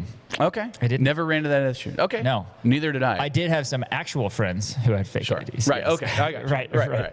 Yeah. But that makes sense. No issues, thankfully. That's tough, man. That's tough. You got to be careful with that stuff. Yeah. Gotta be careful. But here's the thing. Just like there's been plenty of other things that have happened, in terms of college football, professional football, whatever, where this is pretty low on the totem pole. This is just college kids being college kids. You know what I mean? Yeah. Like, I don't think this is that big of a deal. It sucks, obviously, Headache for him. for PJ Fleck. Yeah, absolutely. It's a headache for him. It's just, right before you turn 21, man, it's got to be a little smarter than that. Man, there's like the month leading into your 21st. I think a month is the right time. Yeah. Month leading into your 21st, Absolutely. you can't I think he have turns 21 in July. So Last week we did a draft of best names for participants in the Kentucky Derby, and that leads to the next case of the Mondays as the winner of the Kentucky Derby, Golden Tempo. Great name. yes, did I? I don't remember. You had Golden Tempo. Good. 50 to 1 odds, by the way. 50 to 1, is that what it was? 50 to 1 odds. Oh, my God. Case of the Mondays for the boys because there's a new sheriff in town. Sherry DeVroe, first woman trainer to win the Kentucky Derby. That's awesome. I saw her on the Today Show today. As did I. Interestingly you were watching enough. the Today Show? We were both in here at the same time. No, I was watching at home. Oh, well, I was watching her get interviewed on something else, I guess. Sure. That makes sense. You were watching the Today Show at home? God. I know. I am turning into an My old. God. I am turning into an old man. I am. I like the Today Show. It's fun. I like Al Roker. I'm watching this video right now. It's electric. Yeah. Of, she's awesome. She one word, electric. She's going crazy. Golden Tempo taking the lead and getting the win. By the way, Golden Tempo on the last 50 to 1, man. on the That's last crazy. lap. Golden Tempo was in dead last. Yeah. That's what I was looking at. On I was one of watching those this last video turns. of the comeback. I mean, that's just unbelievable. That's crazy. I didn't have any money on it because you had to download another app and I didn't want to deal with it. But if I would have put money on it, I would have gone Dannon Bourbon. Yeah. Just because I had Dan in I it. just would. I mean, that 50 to 1 is just staring at me, man. Oh, I know. Everybody's like, how did I not? Yeah. How did I not do this? But yeah, I went out on for Saturday her. night. I went out on Saturday night, by the way. Saw a lot of college kids dressed up in bright colored suits, and I liked the fact that they were doing that. That made me feel. I was like, okay, the college kids will be okay. They're dressed up for the Kentucky Derby. There's a bunch of girls in sundresses and floppy hats, and the dudes were dressed up in these sport stuff, coats. yeah. Just dude stuff, and it was so great. I was like, good for you guys for getting in on the Kentucky Derby action. But shout out to Sherry DeVroe, man, first woman trainer to ever win the Kentucky Derby. Also, I saw this: 18 of the 19 horses in the Kentucky Derby were descendants of Secretariat. Wow. Yeah, Secretariat. shout out. Have a day. It was like Nick Cannon. Case of the Mondays for Jason Tatum. Tatum didn't play in Game 7 as the Celtics lost to the 76ers. To his credit, he did go talk to the media afterward. But, of course, Tatum missed last year with that injury, and the Celtics were trying to kind of continue this window that they've got of Jason Tatum and Jaylen Brown. Tatum saying post-game after the Sixers beat the Celtics, quote, the staff, the medical team, they just kind of assessed everything that was going on. And I was in the window of return to play protocol, and there were just certain rules and a plan that ultimately that we had to stick by, end quote.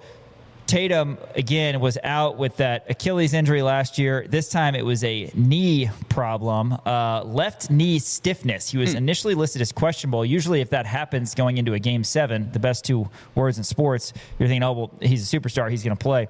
Didn't play. And the Celtics, I think, were 7.5 or 8.5 point favorites. And then before tip, it was 4.5, 3.5 or something. It was like, oh, man. So Tatum was out. Tatum did say his status would have been day-to-day if the Celtics had advanced, but they didn't. They drop at home to the Sixers. Shout out Joel Embiid. Shout out Kelly Oubre. That would be awesome if the Sixers go on a run. Yeah. Update you really quick on the They've never made a NBA Eastern playoffs. Conference Finals. They've never even made it to the Eastern Conference Finals while Joel Embiid has been there, right? Correct. Yes. Did they? No. Sixers Knicks last year or a couple years ago was semifinals also. I think so. We gotta And look then at that. when the Raptors hit that game winner, that was also in the semifinals. It I was believe. of the Eastern Conference. Okay. I think Double check that. Never, They've been on the precipice. But yeah, update you really quick on the NBA playoffs. We haven't talked a ton about this, but there were 2 Game 7s last night. Pistons Magic. The Pistons were down in Game 6, Dan. So Game 6, I think it was Friday, I believe. The Magic were the 8 seed. The Pistons were the 1 seed. Magic were up 60, and I need you to pay attention on this. Okay. Magic were up 60-38 at halftime, and up 3-2 in the series in Game 6. The Magic then scored 19 points in the second half, Oh my gosh. and the Pistons won Game 6 in 19 Orlando. points in the second half. So It's they only wind unheard up of. with. They scored 11 in one quarter and 8 in the other quarter. So they wind up scored 19. 79 points total. I think so, yeah, which actually isn't crazy. Some other teams have done that this NBA. All of a sudden, people are playing defense in the NBA playoffs. But the Weird. Magic then had to go to Detroit after an ultimate gut punch. You blow a 22-point lead at half to the 1 seed. You're the 8. You have the 1 seed on the ropes. You scored 19 in the second half total. Go to Game 7. Pistons win 116-94. Pistons are the 1 seed, still alive. Last night, the Cavs beat the Raptors. That was the 4-5 matchup. Game 7, 114-102. So it's going to be Pistons-Cavs, 1 versus 4, one semifinals in the East. And then the other East semifinals is the one we talked about, 7 seed 76ers and the 3 seed Knicks. Again, maybe the Sixers go on a run. That would be fun because Embiid, hopefully can be playing for a championship. On the other side in the West, the Thunder swept the Suns. They're the 1 seed. The 4 seed Lakers, without Luka, defeated the Rockets in 6. I haven't seen Luka's updated status. He's been day to day, but LeBron, man, he's been awesome. Still doing it, man. Him and Anne Luka's Hathaway still doing it. Status, right? Luka's status. I'm going to see if I can get something that's okay, not good. I did see the Orlando Magic, by the way, fire their head coach. Earliest realistic comeback, Game 4 for Luka. So I don't like the Lakers at all in this matchup against the Thunder. That's the 1 seed and the 4 seed. And then the other case of the Mondays, which technically this happened Thursday night, but the Nuggets, the 3 seed, got eliminated by the 6 seed Timberwolves, and the Wolves didn't have Anthony Edwards. Right. I talked about the struggles that Christian Brown had this year leading into the start of his 5-year, $125 million contract. He had some injuries as well, but there were some unhappy Nuggets fans on Twitter about CB and some of the other players. Wolves, the 6 seed, they'll take on the 2 seed Spurs on the other side in the West. So 8 teams remaining in the NBA playoffs. Tonight's games, 76ers and Knicks, so not a lot of rest for the weary. That's going to be at 6 o'clock on Peacock. And then Game 1 over in the West, 2 seed Spurs, 6 seed Wolves. That's going to be at 7:30 on Peacock. So shout out to those teams. Down to the quarterfinals, if you will, the conference semifinals and the NBA playoffs, and a few Jayhawks still to cheer for. The 76ers have not made an Eastern Conference Finals since 2000 and 2001. There you go. So that was the last time it was against the Bucks, and then they actually wound up going to the NBA Finals. Yes, and that was a losing Ty Lue, against the Lakers. Ty Lue, Allen Iverson. Yes, that's right. Moment. That's the last Eastern Conference Finals that they've made it to. So hopefully they can get there once again. Yeah, we might as well cheer for them. A couple Jayhawks. Absolutely. Yeah, I'm going to cheer for them. Hey, case of the Mondays for Texas Tech. And what a disaster this has been. This whole thing. I don't think we've talked about this at all on the show. Brendan Sorsby. Apparently, it came out that the number one ranked player by some outlets in the transfer portal Yes. for college football, a big deal. Cincinnati's quarterback who transferred to Texas Tech. Yes. So played at Cincinnati last year. Really good quarterback. Transfers over to Texas Tech. Gets $5 million in NIL. Just insane for a football player. Basketball, there's more money to be in less roster spots. $5 million for one player in football is just unheard of. Again, like you said, number one player in the transfer portal. Texas Tech winds up getting him. Came out last week that he placed more than 10,000 wagers on gambling apps and at one point averaged about 20 bets per day. Now, Texas Tech quarterback Brendan Sorsby, he's under NCAA investigation right now for making bets via gambling apps. He has retained a noted lawyer, Jeffrey Kessler, to try to regain his college eligibility. So right now, he's not eligible to play for Texas Tech this year. Texas Tech, they don't really have a quarterback right now. Now, if Sorsby and Kessler are unsuccessful in finding a path to eligibility, declaring for the NFL supplemental draft would then become an option. Sorsby would have until June 30th to declare for the supplemental draft, which is interesting because now that gives you a timeline, and this kind of has to be expedited if he wants to get that NCAA eligibility back. And if we know anything about the legal system, things take forever. So I can't imagine that this is going to happen. I would only imagine that Brendan Sorsby is never going to play college football again. And he's going to wind up trying to go to the NFL draft, the supplemental NFL draft, come June 30th. So my question is, does he still get all the money? Like, if he doesn't play, I mean, how does that work? Again, we go back to the contract situation with NIL. Yeah. I mean, well, it depends. Yeah. there's got to be separate litigation on that front, I'm sure. That's what I think Texas Tech, like, they probably lawyered up and they're like, hey, we're not going to pay you any amount of money. And I think that Caden Proctor of Alabama and then Iowa and then Alabama again is a prime example of, I think that wording in NIL contracts has now changed, because if you remember Caden Proctor, he was that left tackle that wound up going in the first round, by the way, like early first round. Alabama then went to Iowa, got $1 million in NIL, was there for a spring, and then transferred back to Alabama. Didn't even play a single snap didn't play in a single game. They didn't even have the games for Iowa. Took $1 million from him. So I would imagine that the wording is different and there are ways to be able to get out of that. Now, has he gambled all that money away? Yeah, I don't know. We'll see. But yeah, this is crazy. Also, I mean, it should be pointed out. And it also, like, it should be pointed out. This is important, and I don't think you've mentioned it yet. Apparently, they were tiny bets. Yes, Like, they were it's very not like tiny. he was betting hundreds, thousands of dollars. Yeah, on they this. were like tiny bets. There were a lot of them. 5 to 10. Yeah, 5 to 10 bucks. I mean, still. I saw even less than that. But yeah, Yeah, and like he was betting like quarters. a and dollar. stuff. Yeah, But 10,000 of them, that tends to add up, right? And from all indications, from what we've seen, he wasn't gambling on Texas Tech. Or no, sorry, not Texas Tech, but Cincinnati football games. Right. He was betting on a lot of basketball, supposedly different kind of when stuff he was like at that. Indiana and didn't play, he had bet on a few games for Indiana, never Right. for Indiana to lose, and never for any game that he appeared in, if Right. I'm not mistaken, his first year in college. Sure. Former Indiana great Brendan Sorsby. I mean, here's the thing, though. Like, everyone knew that this was going to happen eventually. And I'm going to sit here and tell you right now that this is not a one-off. Like, he's not the only guy in college football who's gambling Sure. on stuff. Oh, my goodness. Are you kidding me? Yes, I was kidding Every single... I mean, I don't want to throw any ballpark numbers out there. I don't want to have any reckless speculation, but there's a lot of guys who have DraftKings accounts who are on college football teams right now who are gambling on things. I don't think anybody's fixing anything, and I think that the majority of people are like Brendan Sorsby, who it's like $2 here on a Cincinnati basketball game or different things like that. So Texas Tech potentially could keep their money. So where does that go?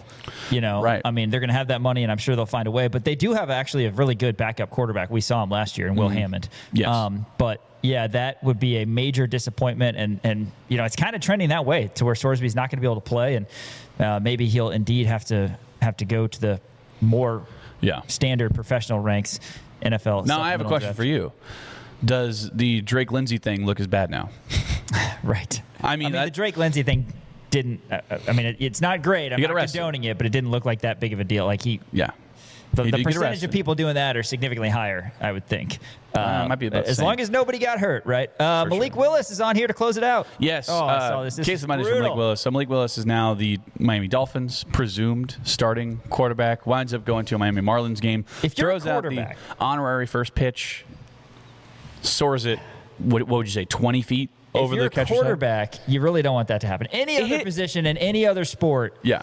It didn't You're even hit the okay. backstop. It hit the net. yes, How do you miss it? it That worked worse than 50 cents, wasn't it? Here's the thing. It's different. It's if you haven't thrown a baseball in a while, and you're so used to throwing footballs, it's going to be different. Patrick Mahomes had a terrible first pitch. I love, though, that it was a quarterback who is on a new team. Like, Yes. it's not. I mean, a quarterback is bad itself. I mean, if you're a tight end out there and you have a terrible throw, then it's not that big of a deal. But now it's like, whoa, that was unbelievably inaccurate. Right. Yeah. How many people are going to be like, oh, this is a bad omen, like Malik Willis? Yeah. I actually have He faith said in he Malik slipped. Willis. Yeah. He said he slipped. I have faith in him, man. I think he's going to be a nice player I for like Miami. him a lot. He was great. He was fantastic for the Packers last year. Yeah. I think He's he got going to be significantly better than Tua. he got a bad he had a bad start in Tennessee. Then they bring in Will Levis. Obviously, they moved on from Malik Willis super fast after a year, right? They bring in Will Levis and just, didn't have a great start to his career, but I think it's going to be kind of a career resurgence for Malik Willis. I think he'll be okay. I think does he have better or worse statistics than Tua Tagovailoa? Better. You think so? Absolutely. Tua put up some okay numbers, but he was just a bad quarterback. Oh, man, he was so bad. And now he'll be starting for the Falcons. Is that right? Michael Penix? Well, Penix is hurt, isn't he? Hurt. Maybe. Ugh. Ew. Poor Falcons They don't fans. have Captain Kirk either. That's our tough. Case of the Mondays for today. Hope that you guys enjoyed it. We got to talk Royals baseball after this. What a weekend they had in the Pacific Northwest. More coming up. Rock Chalk Sports, ESPN Kansas City, KansasNation.com. Welcome back. Rock Chalk Sports, ESPN Kansas City and KansasNation.com. Hey, with Jayhawk checking from Central Bank, Jayhawk fans can carry their pride wherever they go with the official Jayhawk debit card, a simple way to show school spirit every day. Central Bank is proud to support the traditions and communities that bring people together. And as the proud community banking partner of the University of Kansas, Central Bank is committed to serving Jayhawk fans with banking options designed for real life, on campus, at work, and everywhere in between. Learn more about Jayhawk checking and the exclusive debit card at jayhawkchecking.com. That's jayhawkchecking.com. Central Bank, the proud community banking partner of the University of Kansas, member FDIC. All right, Kansas City Royals, after dropping 2 of 3 to Oakland, things were looking bleak. Oakland, I guess they're not Oakland anymore. Sacramento. To the Athletics. Sacktown. Things were looking bleak as the Royals were 7 under 500 heading to Seattle, knowing that once you got back from Seattle, who's a good team in their own right, yet Cleveland and Detroit, you're already 7 under. Well, the Royals sweep the Mariners, and we'll tell you all about that. But right now, look at the American League Central. Excited to break this down with David Lesky inside the Crown tomorrow. The Royals are 2.5 back of first place. So this is always how it goes. And I kind of talked about this with Lesky, Dan, a couple weeks ago. In any given month, in a 162-game season, you can have a stretch of 23 games where you only win 7. Right. You go 7-16, and it's like, man, this is a bad month. But when you do it to start the season, it becomes magnified a little bit. The Royals were there at 7-16. We'll tell you about this Mariner series, but yeah, Cleveland and Detroit are both 18-17. Royals are 15-19, just 2.5 back. All of a sudden, not looking too bad for the boys in blue.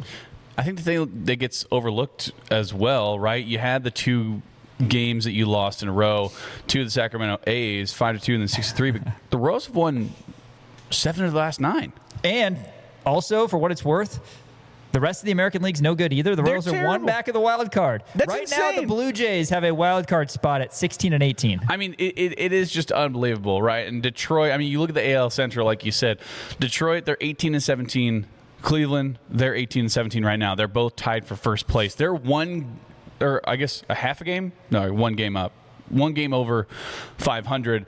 Then you have the White Sox. They're 16-18. They're in third place right now, 1.5 games back. The Royals are 2.5 games back, like you said, at 15-19. And then the Minnesota Twins, they're awful too. They won 1 last night, but they're 15-20 right now, 3 games back. So, like you said, the Royals had a bad month, essentially. But like you said, since it is at the beginning of the season, it gets magnified because it shows so much in the record. And you go, oh, man, the Royals right now, they're 12-19, 7 games back at the beginning of the season.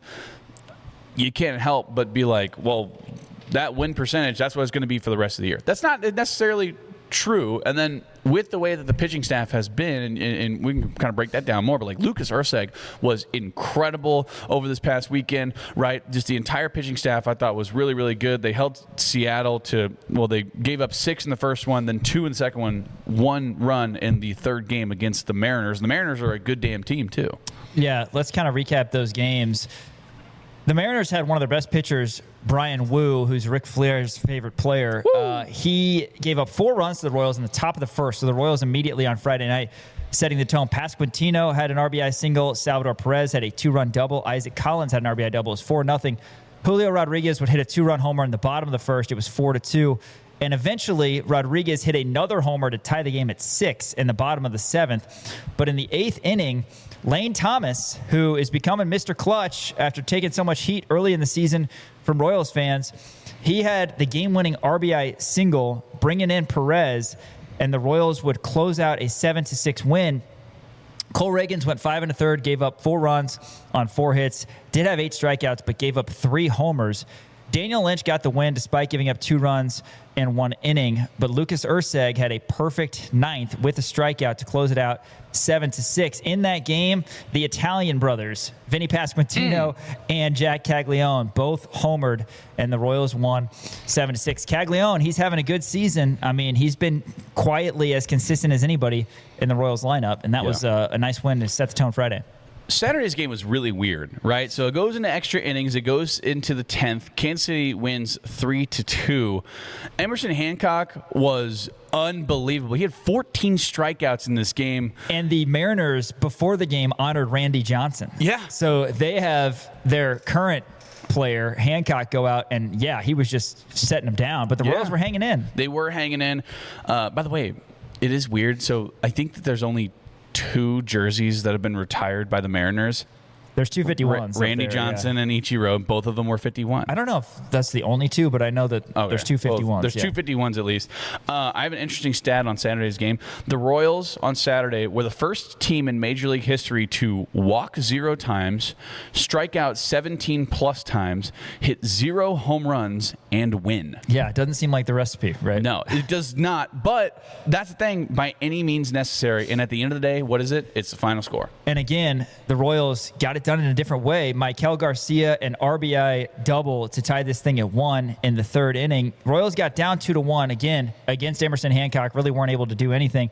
But how about Caglione against one of the best, most firepower pitchers in the game, and Andres Munoz gets a base hit, line drive to center field.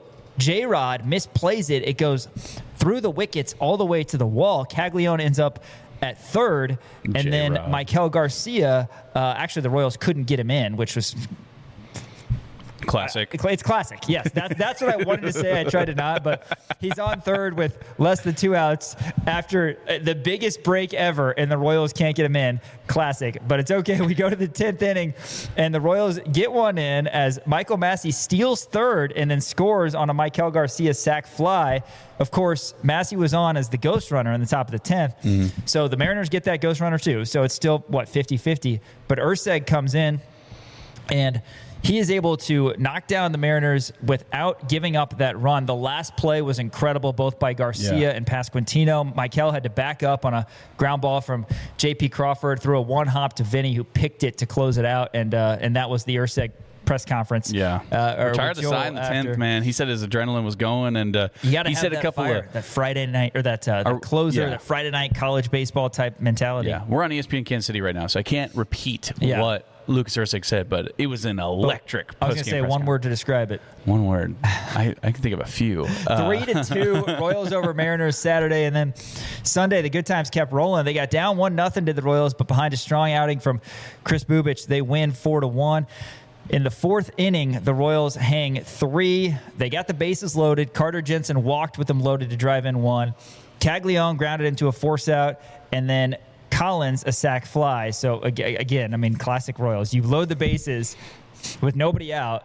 They do end up getting 3 runs, and that's important. But you get them on a walk, a force out, and a sac fly. So still not quite getting the big hit that you needed to. Collins did come through with a double in the 6th inning. He has really come around. Remember what Lesky was saying last week about him? He was, the time of our conversation with Lesky last week, I think Collins was 0 for 22 on the road.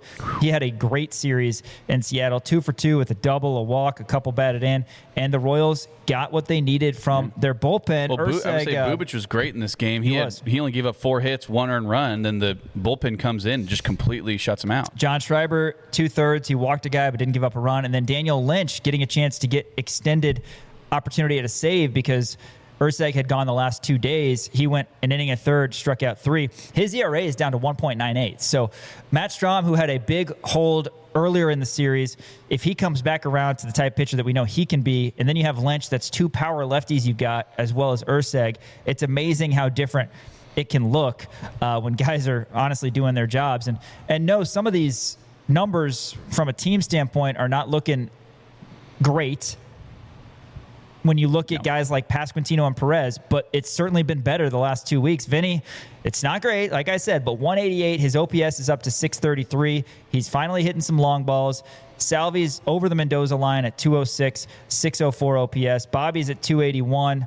Michael's at 270. So you're starting to see it, and you're getting more contributions. Again, I love what Caglione has done. Hasn't just been homers for him. He's been getting on base, drawing walks. Isaac Collins, I mentioned, has been fantastic recently as well. So, yes, this isn't a first-place team. It's not even a 500 team at 15 and 19. But now they're back home tonight, Dan, and you've got 7 in a row starting tonight at home. 4 against Cleveland, 3 against Detroit. Those are the teams that, yes, despite being 18 and 17, those are the teams tied for first in the AL Central. So huge opportunity for the Royals. I would say maybe up until the All-Star break, this is going to be the most important 7-game stretch for the Royals this season, at least pre-All-Star break, right? Is like, so important. If you can, and I'm not saying this is going to happen, but if you can sweep Cleveland, all of a sudden you're sitting there guaranteed at second place. It depends on what the Tigers do.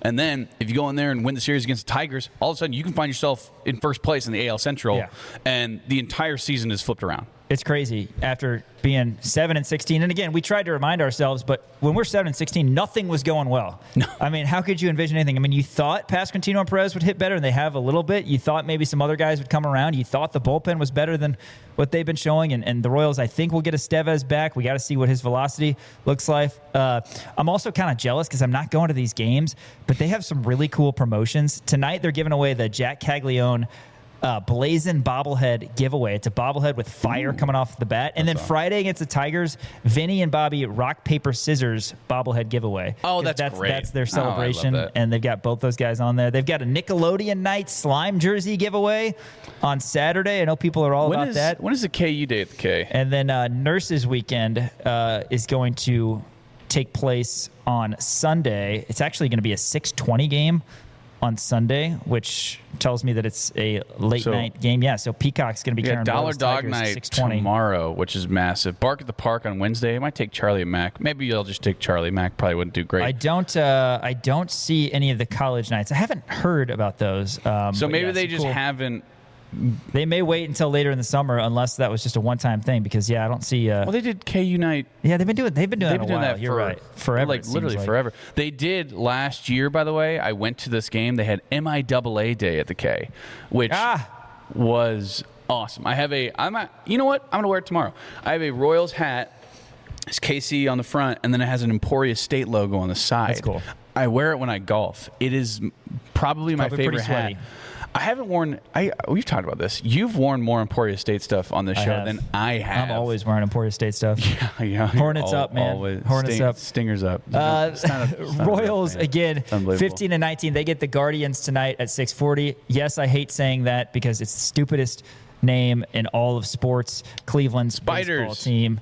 Absolutely hate it. Tomorrow on the show, though, we're going to be joined by David Lesky, Inside the Crown. He's our Royals insider who joins us via Zoom. He literally knows everything there is to know about the Royals. So make sure that you're tuned in and hear Lesky's thoughts on the all of a sudden hot Royals. August 8th, KU Day at the K. They're giving away a Royals and a KU tumbler, like a 20-ounce coffee mug. How about that? God, I love the idea. I don't need another one of those for my cupboard. I'm actually with you there. I was just at Maybe I just need to remove a few. I was just at my fiance's parents' house, and they're like, "Oh, hey, we have a couple of Yeti cups. You guys want them?" And I was like, "Yeah." And as I was saying yes, Pepper goes, "No." Yes, we're in the same. Like it's full and we never get used. I don't drink coffee either, so mine really never get used. See, I drink coffee, but my thing is I'll make the coffee and then I'll throw it out and go to Dutch Bros. No. Do they want to advertise with us, by the way? I hope so. But then I'll take it with me like to work and I'll put it in my car and then I just leave. I'll drink it and then I'll just leave the cup in my car. So I probably have. Or on your desk. I probably have 5. Yeah, do I have a couple? I don't have any on my desk right now. Yeah, you have 4, 5, 6, or 7. Yeah, there are none on my desk right now. I don't even have anything over here either. Yeah, but yeah, Dutch Bros should advertise with us, man. You need to be on that. They have to know your face by now. Yeah, I think they know me by name. Yeah, probably so. Hey, we're talking KU softball, some other updates from around KU as well. Coming up after this. Thanks for tuning in. Rock Chalk Sports, ESPN Kansas City, and KansasNation.com.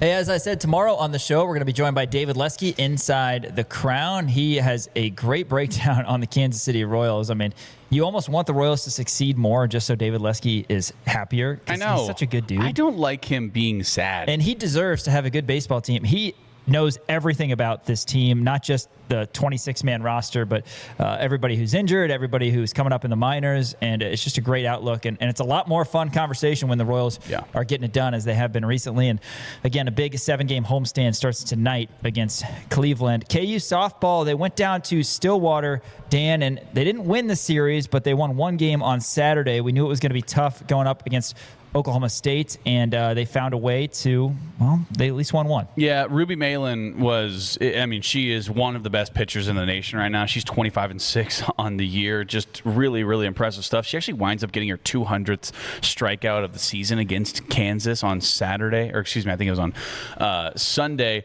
But yeah, KU, they wind up losing the first game 8-1, and Henry kind of talked about this, about how, well, Kansas, maybe in the first game, they wind up just, and I don't want to say not play as hard, but essentially like save all of your really good pitchers for the second game whenever Ruby Malin will not be pitching against you. And that's exactly what Kansas did, right? They wind up losing 8-1 on Friday at Cowgirl Stadium.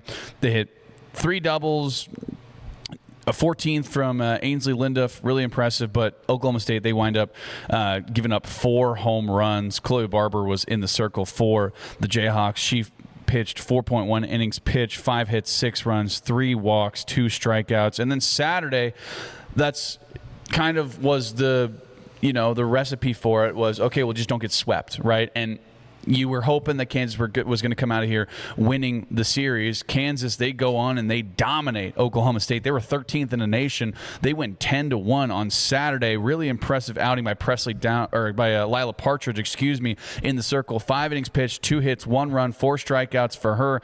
And the offense was really impressive by Kansas as well. Kansas tied a season-high 17 hits. Lila Partridge, she pitched a complete game, like I said, for Kansas. 10-1 run rule victory against the number 13 Oklahoma State. Right now, after that one, Kansas wound up being 34-17. And then Kansas, in the third game of the series, they go down in the regular season finale 7-0 against the Cowgirls. And guess who? Ruby Malin comes back in for the third game of the series. 7 innings pitched, 1 hit, no earned, no runs, 7 strikeouts, and like I said, she winds up getting her 200th strikeout in that game. So really impressive stuff from Oklahoma State on that side of it. Kansas, I still think they're sitting okay. As of right now, the Big 12 tournament is official. So Kansas, right now, they're sitting at the 5 spot. They're going to be playing against number 4 UCF in Game 1. It's going to be noon Eastern time, so 11 o'clock Central time on Thursday, May 7th. So it's coming up this Thursday. Be sure to watch it on ESPN Plus. That's going to be a big one. And if Kansas can get past Oklahoma State, they're going to play the winner of number 1 Texas against number 8 Baylor. So obviously Texas Tech, excuse me. So that's not going to be fun. They have Nyjah Kennedy on that, and Nyjah Kennedy has just been lights out consistently throughout her entire career, and she is still continuing to do it. Texas Tech right now, they are the number 1 seed in the Big 12 tournament. So if Kansas is able to hold their own in that second round of the Big 12 tournament against Texas Tech and maybe even knock them off in the Big 12 tournament, you'd think that'd be enough for Kansas to make it into the NCAA tournament. As of right now, Kansas is still kind of on the bubble.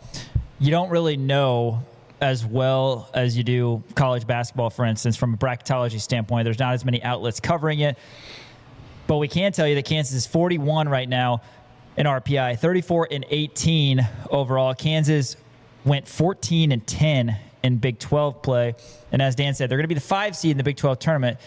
You certainly want to beat UCF on Thursday to feel better about your chances to go to the big dance, and then, potentially going up against Texas Tech in the semifinals. Have to wait and see, but Coach McFalls has done an unbelievable job with that program, and they get 1 in Stillwater, fall otherwise. Keep you up to date on everything that we see. There's going to be some updated bracketology. Of course, big weekend upcoming that's going to affect bracketology as it always does. conference tournaments, but certainly wanted to shout out KU softball team. Hey, hustle in and save hundreds on Hustler mowers, Heinen Repair, and Heinen Outdoor Power Equipment through May 31st. Heinen Repair and Heinen Outdoor Power Equipment. Again, through May 31st, you can save hundreds on Hustler mowers and other items. Restrictions apply. Appreciate Heinen's partnership. All right, let's talk KU track and field. Want to make sure we get this in as Kansas wins 15 events. And they get a single school record as well. They honored 20 seniors on Saturday. 15 finished as the top collegiate finisher in their event, and senior Anthony Beecham, that individual I spoke of, set a new school record in the pole vault as Kansas concluded the Rock Chalk Classic at Rock Chalk Park on Saturday. Dan, I have to ask, is Kansas officially a pole vault school? I think so. John Kirby was saying that the pole vault coach might be the best individual sport coach here at the University of Kansas. Now, I personally think it's Bill Self, maybe. You also have Dan Fitzgerald. You also have a number of different people. But the Kansas pole vault coach is really impressive. And, when you look at, Ashton Barkdale and Meacham, both performing at such a high level, obviously it's so impressive what they're doing. And Barkdale wound up national champion in indoor. Now you're in outdoor season. Really impressive stuff from this Kansas track squad, and Stanley Redwine and company. They just do such a tremendous job year in and year out, bringing in all of the most talented people to be able to represent this Kansas track and field squad. So, again, you have a ton of seniors really showcasing everything that they have, and a lot of records being set as well. Want to kind of revisit softball really quick. Shout out our friend Henry Greenstein, KUSports.com, and the Lawrence Journal World, as he has a little bit more in terms of specifics. Henry, regarding the matchup against UCF on Thursday in the Big 12 tournament opener, says that Kansas does not have much to lose from a matchup with UCF, as UCF was ranked number 21, but should KU win, then they'll have favorable positioning, some additional security on that front. And again, Texas Tech or Baylor if the Jayhawks get it done. KU, all about trying to get back to the big dance. Coach McFall said when we met with her about 2 or 3 weeks ago, it's taken longer than she wanted now in her 8th year at KU, but definitely has got to be happy with how it's gone. And honestly, you want it for the seniors like Haley Kripe, like Lizzie Ludwig. Ella Boyer is just a freshman. She's come in and she's done fantastic. And you want to make sure that those girls have a chance to play on the biggest stage. The reason you play big-time college athletics, especially in the NCAA, is to play in the NCAA tournament. KU baseball, they are in the top 10. We opened our show today talking KU baseball, number 7 in one poll, number 9 in another poll. If they're a top 8 team, they will host through the Super Regional, which means not only hosting a regional, but if they advance out of the regional, hosting the Super Regional as well. If you missed our breakdown of KU's sweep over Arizona this weekend at Hoagland Ballpark, check that out. Apple Podcasts, Spotify, YouTube, anywhere else. We really appreciate the likes, the subscriptions, the views that you guys give us there. Always, our KU baseball updates are brought to you by our friends at Custom Lawn and Landscape. Is your lawn ready to be the envy of the neighborhood? At Custom Lawn and Landscape, they make achieving a green, weed-free lawn easy with our 7-step fertilization and weed control program. They have 40 years experience serving Johnson County and are excited to now be serving Lawrence and all of Kansas City as well. Custom Lawn and Landscape. Check them out online at customlawn.com. Dan, exciting show tomorrow. We got a Top 10 Tuesday. We got David Lesky and KU Creighton baseball preview. Oh, I was going to preview our slow pitch game tonight. We got that coming up too. Sean and I were playing slow pitch tonight, so we might open up the show with that. But obviously, we're going to be previewing Creighton as well. KU baseball is the hottest ticket in town, man. If you haven't been to a game yet, be sure to get out there. The atmosphere is just electric.